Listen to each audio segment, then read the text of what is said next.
सलामती हो। मेरा ईमान है आप खैर खैरियत से होंगे, हम भी खैर खैरियत से हैं। खुदावंद का शुक्र है, आज नई गवाही के साथ, नई बरकतों के साथ खुदावंद का शुक्र अदा करते हैं। रात से हम प्रे में ठहरे हैं, बड़ा दुआओं ने बड़ा मसा किया, खुदा ने हमें बड़े अपने जलाल दिखाए, हमें खुदावंद ने। आज नई गवाही के साथ बहन मसीह यीशु में मेरी तरफ से आपको सलाम। मैं अपनी गवाही देना चाहती हूँ कि मेरी बेटी काफ़ी अरसा से अबलीस की जकड़ में थी, काफ़ी अरसा से बीमार थी, लेकिन खुदावंद का शुक्र है कि हम लोग घर में दुआ करते थे और अबलीस के साथ जंग भी बहुत की, फेस टू फेस भी की, लड़े भी हैं, लेकिन खुदावंद का शुक्र है कि हम ना तो किसी ताबीब के पास गए, ना किसी इल्म वालों के पास, ना जादूगरों के पास। तो जब मैं दुआ करती थी तो कलाम खुदावंद के में ये लिखा है कि तुम अपनी सारी फिक्रें मुझ पर छोड़ दो, क्योंकि तुम्हारा आसमानी बाप जानता है तो वो तुम्हारी फिक्रों को उठा लेगा। जब मैंने देखा अपने यीशु की तरफ कि उन्होंने तो हमारी खातर अपने कंधों पर हमारे बेशुमार गुनाहों का बोझ उठाया, हमारी लानतों को ले लिया, तमाम तारीखी को कुचल दिया, तो अबलीस की जब ताकतें कुचली गई तो पीछे क्या रह गया।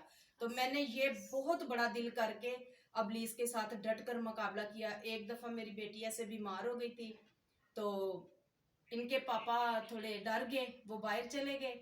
मैंने और मेरे बेटों ने हमने अबलीस का डट कर मुकाबला किया। यह है कि बेटी बेहतर होती गई।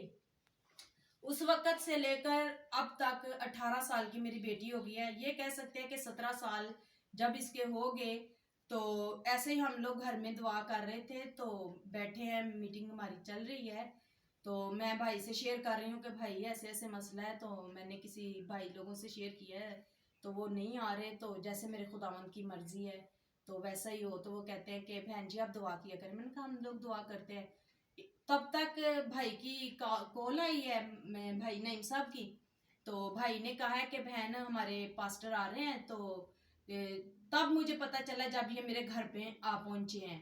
तो भाई से सलाम दुआ हुई हमारी, भाई ने अपना तारफ करवाया। तो यीशु का शुक्र है कि हम लोग पूरी रात दुआ में ठहरे रहे और अबलीस ने बहुत ज़्यादा यानी कि हमारे साथ जंग की।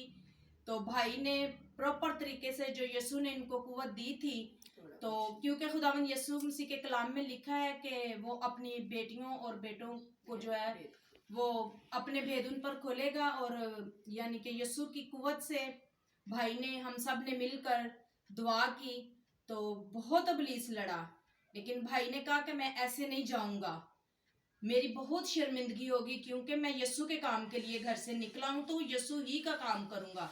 जब तक मैं यीशु का काम नहीं करूंगा मैं नहीं वापस जाऊंगा, बेशक मुझे कितना भी इधर स्टे करना पड़े। तो हमने कहा भाई ये तो बहुत खुशी की बात है। कहता मैं बेटी को अधूरा नहीं छोड़ूंगा, जब मेरे यीशु ने नहीं छोड़ा तो मैं भी नहीं छोड़ूंगा। तो हम चलेंगे, सब मिलकर चलेंगे। तो भाई ने, हम सब ने मिलकर दुआ की। तो तब तक भाई यहाँ से नहीं गए जब तक यीशु का हुक्म नहीं हुआ। तो मुकम्मल तौर पर जब तक मेरी बेटी ठीक नहीं हुई, अपने कदमों पे खड़ी नहीं हुई, रिलैक्स होकर बात नहीं की, तब तक भाई नहीं गए। और मेरे यीशु का शुक्र है कि वो अपने ही बेटों और बेटियों को इस्तेमाल कर रहा है। मेरे बाप का वादा है कि आखिरी दिनों में ऐसा होगा कि मेरे बेटे और बेटियां नबूवत करेंगी, जवान ख्वाब देखेंगे, बूढ़े रोया देखेंगे। तो अब वो नबूवत पूरी हो रही है। तो अबलीस का भी बड़ा काम हो रहा है, क्योंकि वो भी खोल दिया गया है।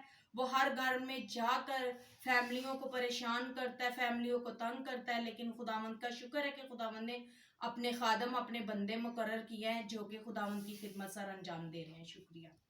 चलिए, बहुत अच्छी